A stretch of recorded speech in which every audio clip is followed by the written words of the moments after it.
I was a little like, I don't know if I'm going to do this with my life. And Deadwood is a turning point for me because I was like, oh, you can make 12 episodes instead of 20. You can tell stories that are complicated and interesting, and you don't have to die in the process. And I remember literally telling David Milch somehow that this had like restored my faith in my career choices.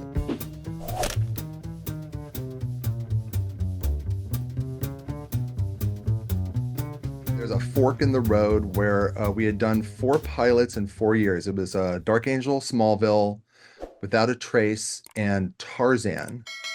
And the four of those were directed by David Nutter pilots. And then after the Tarzan pilot, Steven was, oh, there's this weird show and it's a Western and you're going to have to drive up to Santa Clarita if you want it. And I was like, oh, okay. And the other one was an editor I had met on Chicken Soup, a guy named Mark Manos, really talented editor. And he was like, hey, I'm going on to this Tarzan show you were on. I already know you can cut. Why don't you come assist me? And we'll get you, we can get you moved up and we'll figure the whole thing out. And that was the fork in the road. And I was like, I think I'm supposed to go do the HBO show because it wasn't, it was still HBO, but it wasn't like you would think of it now. Right. Sopranos was recently on the air or potentially was on the air. It was an odd time. And I remember going up to Santa Clarita to where we were shooting at Melody Ranch and watching the pilot.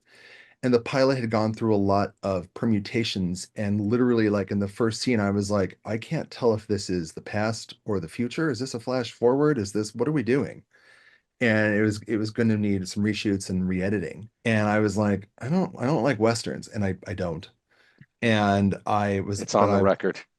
yeah, I not another, and it's not my first. I will watch them for educational historical purposes. But I was like, I think I'm supposed to go this way. Also, I should say around this time, Smallville, the series, the pilot, it was hard. The series was a disaster the first year in terms of post-production. And that was around a time where I was like, I think I'm supposed to not be doing this with my life. I think I'm supposed to leave Hollywood and move out of state and go become a something somewhere else. And I sort of hung in after that for a little while, but Smallville, like early on, was almost enough to break me just because I was working so many nights, so many weekends.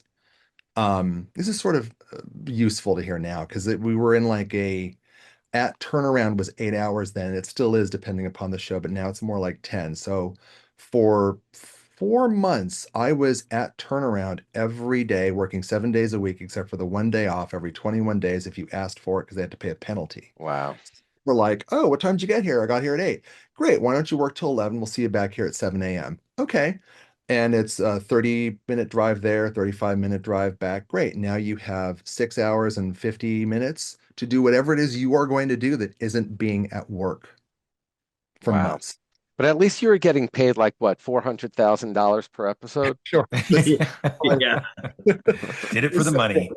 it was it was a lot. And the post producer was a great guy named Tim Scanlon, and he started. I'm going to talk about this. He was like, I'm not going to shave until I get a day off. So he grew a crazy beard, and they eventually hired a second associate producer, a fourth assistant editor, a second PA, and then things got better at some point. But it was bad. And I was a little like, I don't know if I'm going to do this with my life. And Deadwood is a turning point for me because I was like, oh, you can make 12 episodes instead of 20. You can tell stories that are complicated and interesting, and you don't have to die in the process. Like I was young, also in air quotes, but I was young enough to be like, oh, you don't have to be exhausted all the time and just falling up and unraveling, although sometimes you do. But I was like, it can be like this is an option. This is how this can be. And I remember literally telling David Milch somehow that this had like restored my faith in my career choices.